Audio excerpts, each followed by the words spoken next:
Magandang gabi po mga ka-skippers. Welcome to my channel, Skipper TV, and please do not forget to like and subscribe to my channel. At salamat po sa lahat po ng mga naging customers ko sa aking toy poodles, at sana po lagi ninyong tangkiligin ang aking channel, and please also follow my Facebook page, Skipper TV. At syempre po, lagi ko kayo inayayaan na sana po itangkiligin ang mga pet market natin every Friday po sa Bukawi Pet Market from 6 a.m. to 12 noon, at pag Sundays po from 6 a.m. up to 5 or 4:30 in the afternoon sa Grotto Pet Market po sa San Jose del Monte, Bulacan. At syempre po, yung ating kasabihan, huwag natin kakalimutan, own a pet and win a friend. At ngayon po ay meron akong ipapakita sa inyo. Sana po samahan ninyo ako. Ito po ay isang bagong tambayan dito po sa Quezon City, at ito po ay nasa corner ng Apo Street at saka NS Amoranto o Retiro. At ito po ay nagsimula sila, they started small, pero ngayon po ay talagang pinupuntahan at dinadayo, especially po pag ganitong gabi. Ano po? At napakaganda po rito, napakasarap po ng mga pagkain. Papakita ko sa inyo, ipipicture ko sa inyo mga affordable prices po, at sigurado po magugustuhan nyo. Ano po? Ito pong bagong tambayan na sinasabi ko sa inyo ay corner Apo Street at NS Amoranto, na dati pong kilala bilang Retiro. Okay, so ito po ay nasa may kanto ng Apo at Retiro. Ayan po ang katapat niya. Ayan po mga landmark. Yan po yung parish center ng Our Lady of Lourdes Parish Church dito sa Retiro. Tapos yan po yung papuntang Banawe. Okay, tapos ito po sa kabilang side ang papuntang Manila, papuntang Blumentritt po. Ayan. Ngayon, ito po yung mga landmark nitong pwesto. Sinasabi sa inyo, bagong tambayan, at sigurado pong magustuhan nyo. Talaga pinupunta ng mga tao. Ito po yung Shakey's, at ayan na po yung pwesto niya. Sa tapat lang po niyan. Ayan po yung ihawan na pagkaganda-ganda po. Ibig sabihin, napakasarap po ng kanilang mga pagkain dyan. Sariwa po, mamimili po kayo kung anong gusto ninyong ipaluto, ipaihaw. At nandiyan na rin po yung mga presyo, nakalagay po yan sa mga containers, plastic containers. At nagsisimula po sila ng 5:30, 5 to 5:30 ng hapon hanggang alas 9 ng gabi. Ayan po, napakarami pong tao dito. And ayan si Kuya, talagang ganado, di ba? Kasi nga po, dito po, ayan yung kanilang mga choices po, napakarami po. At dinudumog po ito ng mga tao. Napakalasa po ng pagkain nila. So, actually medyo na nga kami, late na nga kami dumating dito. Mga 8:30 na kami dumating dito. Siyempre po kasi meron pa po kami pinuntahan. Pero ayun po sa taas na yun, may numbering. Ayan. Papakita ko na sa inyo yung mga pagkain po, isa-isa. Tapos lalagay nyo sa yung mapipili nyo na nasa plastic container na yan. Ayan bangus, papaihaw nyo po yan. 180 pesos lamang po yan. Ayan po yung presyo nya. Kasama na po yung, pag napili nyo, papaluto nyo, ayan, kasama na po yung paihaw dyan. Tapos ilalagay nyo po yan sa isang container na stainless. Opo, ayan. Papakita ko sa inyo isa-isa. Ito naman po, panga ng tuna, 300 pesos. Ayan, bangus, 180 pesos. Katulad sabi ko sa inyo. Ayan, it's barbecue. Tuna belly, 200 pesos. Boneless bangus, 200 pesos. Ayan po yung liempo. Ayan, marinated po yan, liempo, 180 pesos o 130 pesos. Teka, medyo magulo. Pusit, 180 pesos. Ayan po. Napabilis yung pagkuha ko ng video. Sorry po. Ayan po. Sariwa. Naku, napakasarap po yan. Yan nga. Sana gusto ko lantakang kagabi. Ayan, tuna belly. Ayan. Hindi po yung braso, Ayan po yung tuna belly. Nasa loob na container. Ayan po. Ayan. Ako, sarap po. Parang, yan. Babalikan ko po yan. Kasi sinampulan ko pa lang naman po yung aking titikman ditong iihawin. Ayan.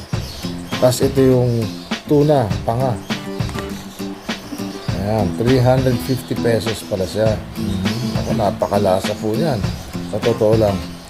Nung nasa Mindanao po ako, ang Sarap po yan eh.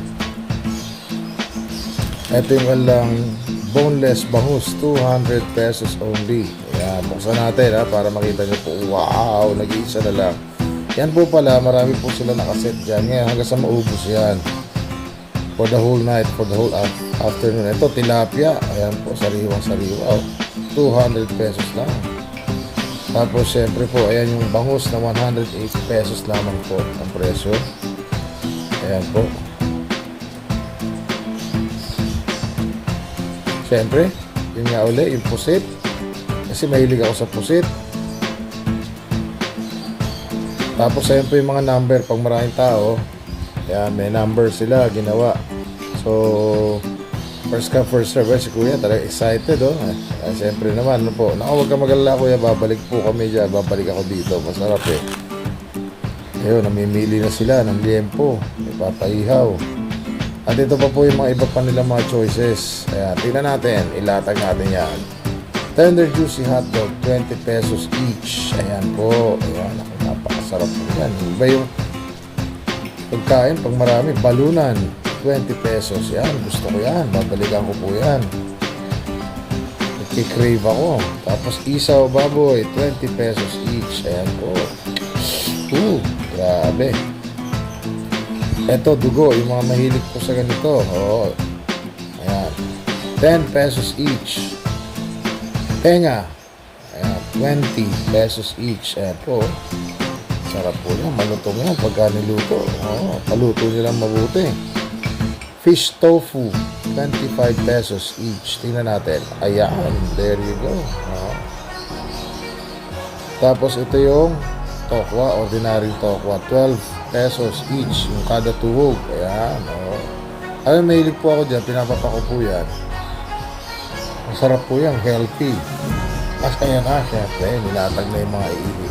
Ayan, si Kuya, Kuya JR, Ay, grabe, Dati po, sa totoo lang po, ayan, si Kuya, Dati po, sa totoo lang, isa lang po yung kalaihawan, maliit lang. Maliit lang po. Eh ngayon, dahil nasa corner sila ng Apo at saka Retiro, luckily, nagustuhan po ng mga tao at dinadayo na sila palagi, gabi-gabi. So blessing po yun. At the same time kasi naman, siyempre, napaka-reasonable po ng presyo at napakasarap naman po ng timpla.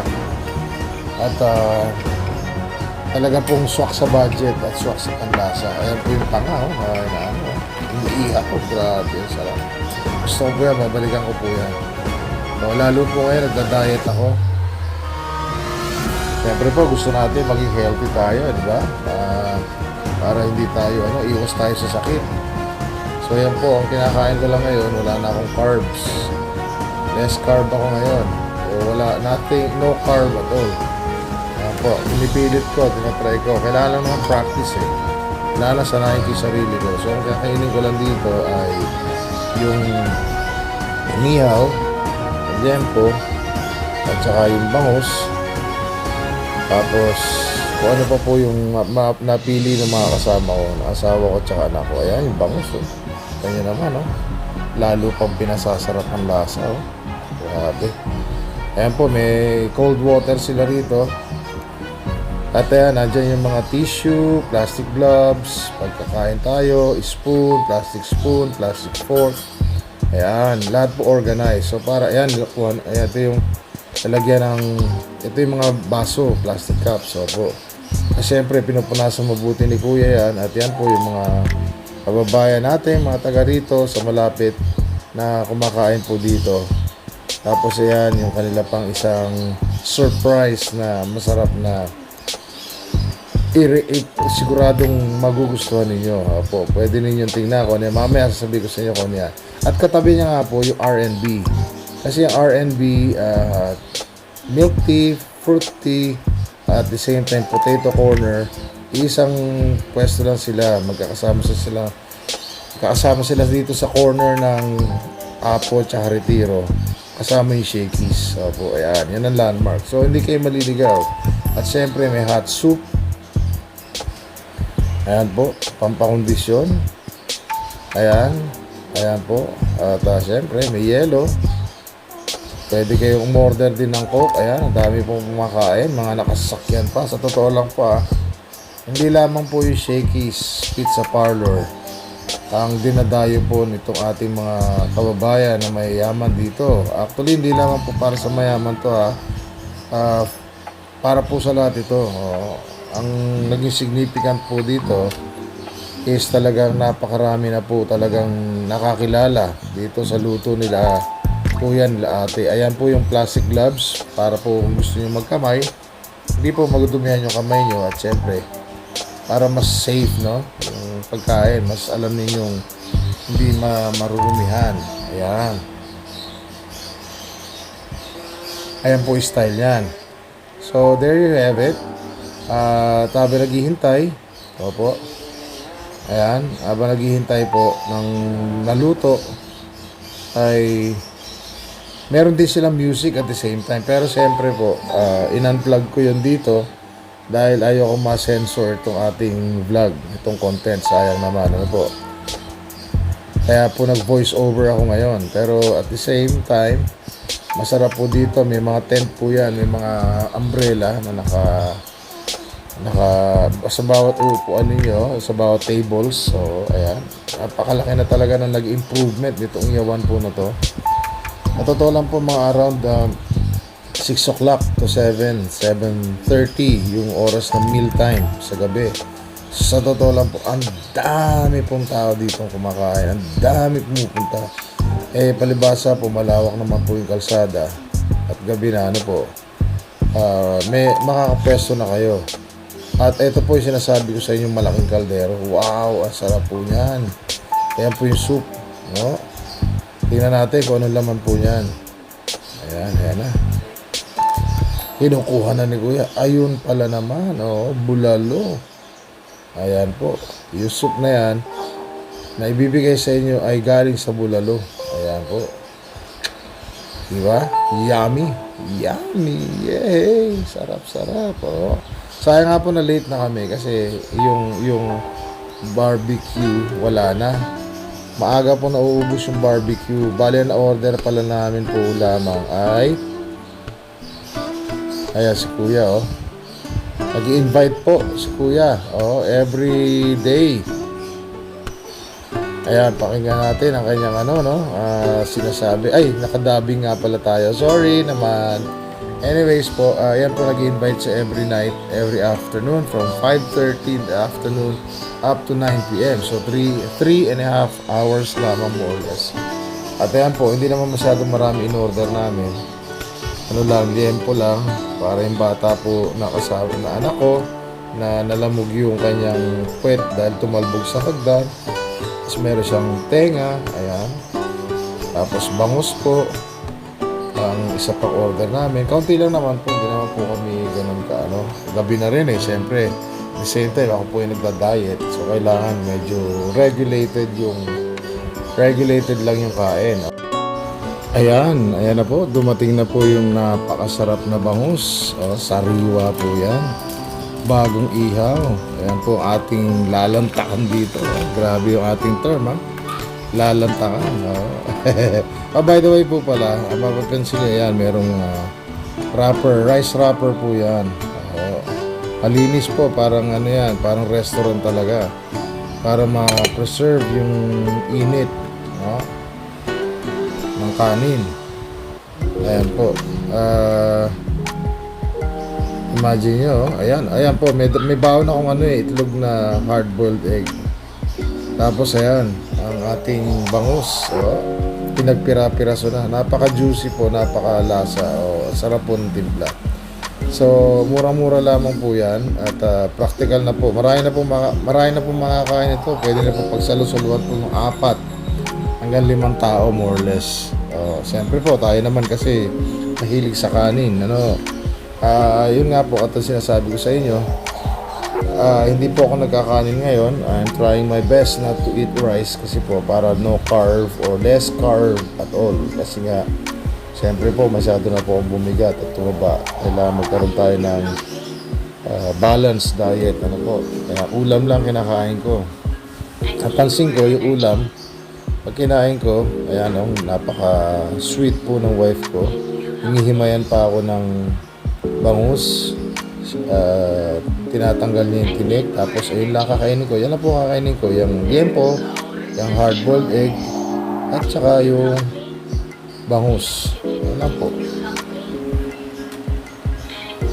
Tapos po may mga sausawan sila rito. Masarap po yung sausawan nila. Kung gusto niyo ng hot and spicy sausawan, pwede po. At ito po yung sinasabi ko sa inyo, rice wrapper. Para ma-preserve yung init. Ayan. Ng kanin. Kasi habang kumakain kayo, meron kayong extra rice, hindi siya lalamig kaagad. Tsaka hindi siya madudumihan. Ayan po. Sarap po. Ako, grabe. At totoo lang, babalik po ako rito. Kasi bawa medyo natamad kayo magluto sa bahay nyo, o di kaya talaga naman practical lang, galing kayo sa office, pagod na kayo, wala na kayong time para magluto, wala nang time na para mag-ayos pa, at kakain na lang. Ayan po, nadaan lang kayo rito. At katulad sabi ko sa inyo kanina, ayan, pa-closing na sila, wala na pong iniihaw dito. Kaya si Kuya JR, relax na lang. Ayan po, nagyoyosi na lang, nagre-relax na lang sila. At the same time po pala, yung mga nag-order through Grab, pwede po, or Angkas, o kung ano pa man pong delivery. Ayan po, wala na iniihaw kasi wala na masyadong customer, more or less, and tapos na. Ayan sila, kuya na lang tsaka kami. At once again po, inaanyayahan ko kayo dito po sa kanto ng Apo, dito sa Ihawan, sa kanto ng Apo Street at saka Retiro. Opo. Wala pa po silang hindi po yan ang kanilang hindi po yan ang pangalan ng kanilang pwesto. Yan po ay Torpolin, nakaharang po dun sa bakanting lote na dating Shakey's Pizza Parlor. Parang may project na gagawin ngayon dyan. So, meanwhile, habang ginagawa po yun, sila po yung nandyan paghapon, gabi. At ini-invite po namin kayo, ini-invite po kayo Skipper TV na tikman po itong kanilang mga pagkain dito. Yung kanilang rice, 12 pesos lang po, napakamura. Ayan po.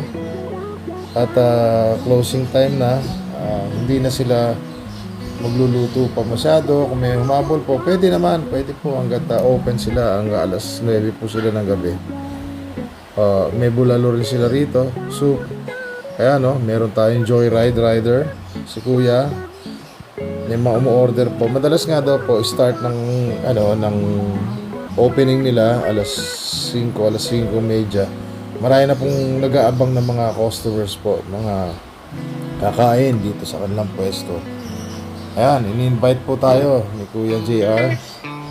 Gabi-gabi po yan, from Mondays through Sundays. Everyday po, this months. Ayan po siya. At shoutout po sa iyo, Kuya JR, siyempre. At shoutout po sa inyo lahat dyan sa Ihawan. Ayan po si ate, yun po yung pinaka-manager. Napakabait po ni ate.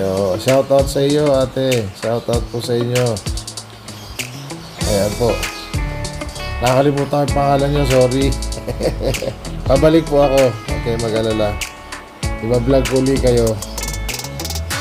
Kaya po, in-invite na tayo. Pero sinasabi po niya, Mondays through Sundays po, everyday, this months. By next year, January, next year, 2025, back to normal na daw ulit sila. Ibig sabihin, wala, Mondays through Saturdays na lang. Wala nang Sundays.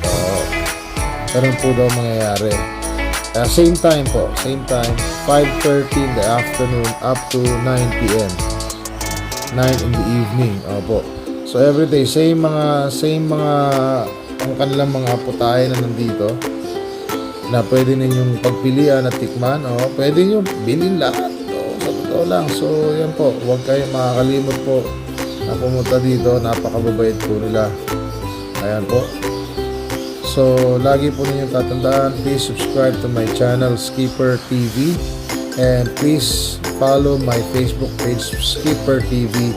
And always remember, own a pet and win a friend. Ayan po ngayon, tinuturo ko ay papuntang Banawe. Ito po yung papuntang Blooming Treat. Ayan ang Shakey's Pizza Parlor sa corner. At madali pong malaman. Napakaliwanag po. Kitang-kita. Napakalawak po ng daan. No? At yung sa banda rin sa likuran ko, yun po yung Lourdes, Our Lady of Lourdes Parish Church. Maraming po salamat.